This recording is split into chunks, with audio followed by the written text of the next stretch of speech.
Hello, what's up mga ka-money magnet? Ngayong araw na to ay aalamin natin ang swerteng pintuan na may swerteng kulay ng carpet, swerteng halaman at swerteng mga bagay na nasa harapan ng pintuan para makapagpasok ng swerte at alamin kung saan yan makukuha. Ang mga bagay na tatalakayin natin ay matatagpuan lamang kung iyong hahanapin sa comment section. Basta i-click nyo lang, andyan na ang lahat ng iyong kakailanganin at i-click nyo lang. Pwede rin kayong pumunta sa page ng Pampaswerte 888 o kaya naman Madam Cecil. Pag tinignan nyo naman ang Madam Cecil na page, ayan lang naman, nakikita nyo na ang lahat ng link.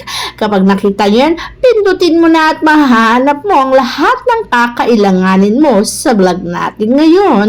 At umpisahan na natin sa swerteng pintuan na may swerteng halaman at swerteng kulay.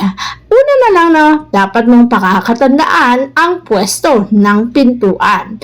Alam mo bang kapag ang pintuan mo ay nasa silangan, dito pumapasok ang sinag ng araw.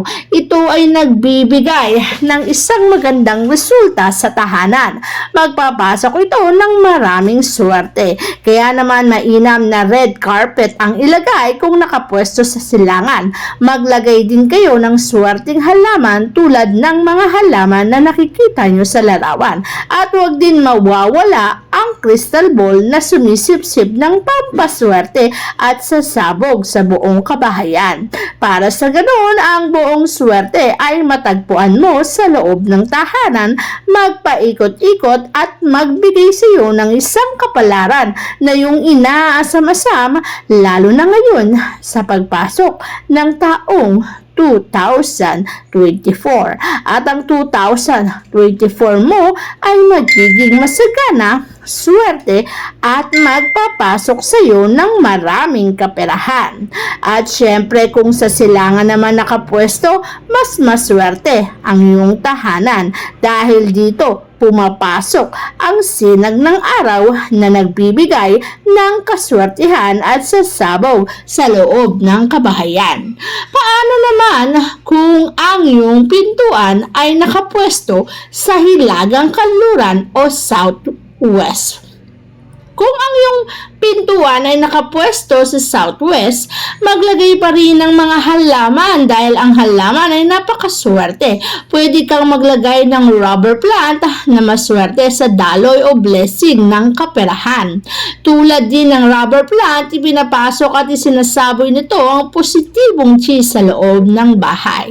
Huwag mo rin kalimutan na ang kulay green ang maswerte kapag nakapwesto ka sa southwest o hilagang kanluran ng pintuan. Pwede kang maglagay ng carpet na kulay green. Pagdating naman sa kaswertihan, hindi mawawala ang crystal ball na sumisip-sip ng lahat ng swerte at isinasaboy sa loob ng iyong kabahayan. Pwede ka rin gumamit ng mga kulay na kumakatawan sa metal o kaya naman ay magsabit ng ilang metal wind chimes o mag-display ng figurines na gawa sa brass o iba pang metal upang masiguro na ang naninirahan sa bahay ay magiging masaya, malusog at maswerte, lalo pa nga't merong nakasabit na crystal ball dahil ang kaswertihan ay hihigupin, ang kamalasan ay tatagalin at ang ipapasok lang sa iyong tahanan ay nasala na at puro kaswertihan ang ibibigay at ipapasok ng swerte. Pagdating naman sa pintuan na nakatapat sa kanluran, ang gamiting colors ay black o blue. Pwede kang maglagay ng carpet na kulay black o kaya naman blue. O kaya naman ay mag-display ng ilang natural crystal katulad ng crystal ball. Ito ay mag-e-engganyo ng swerteng manggagaling sa kalangitan at ang swerte yan ay bubuhos sa buong kabahayan. Kundi naman ikaw lang at lahat ng tahanan o lahat ng bahay o maging ang lahat ng taong nakatira sa bahay na yan ay siswertihin. Siswertihin maaring sa negosyo, sa karir, sa pag-aaral o saan mang aspeto ng buhay na napakahalaga sa kanilang buhay. Sapagkat ang crystal ball ay maaaring sumipsip ng kaswertihan at ipasok sa loob ng tahanan. At ang mga taong nakatira nakatira dyan ay tiyak na siswertihin sa buhay. Ang mga tao ay makakaranas ng swerteng hindi nila inaasam na mararating at mangyayari sa kanilang buhay. Kaya naman ang pagbabago sa taang 2024 ay unti-unti nang magaganap sa iyong buhay. Unti-unti mong mapapansin na gumaganda na ang takbo ng iyong pamumuhay. Dumadami na ang swerte, kalusugan din ay magiging maganda ng panghabang buhay.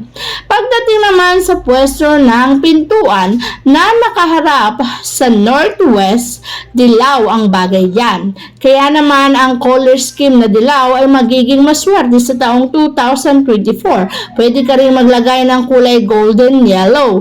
Ang golden yellow dilaw ay maswerteng kulay sa taong 2024. Kaya naman pwede kang maglagay ng matte o kaya naman basahan sa harap ng pintuan na kulay dilaw.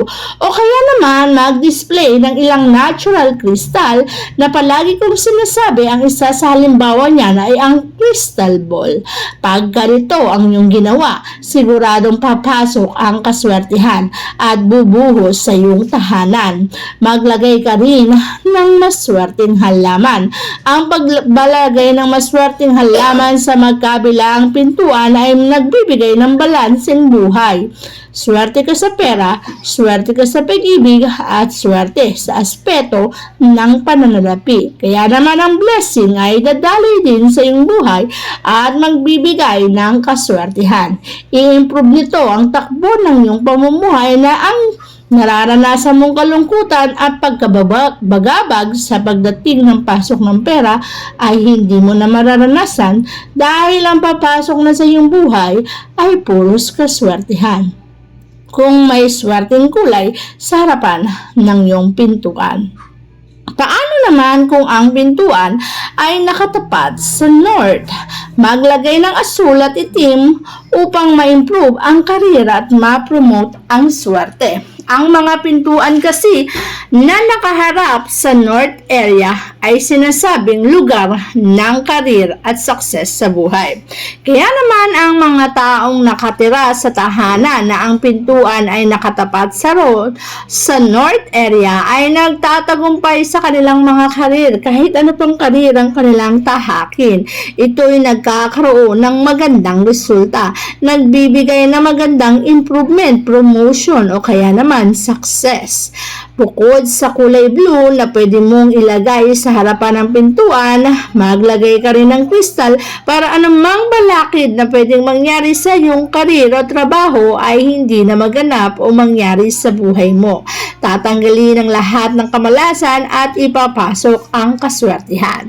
Maglagay ka rin ng mga snake plant na sisipsip ng malas sa iyong buhay at papapasukin ng swerte at tagumpay. At ang buong buhay mo ay sasagana magpakailanman.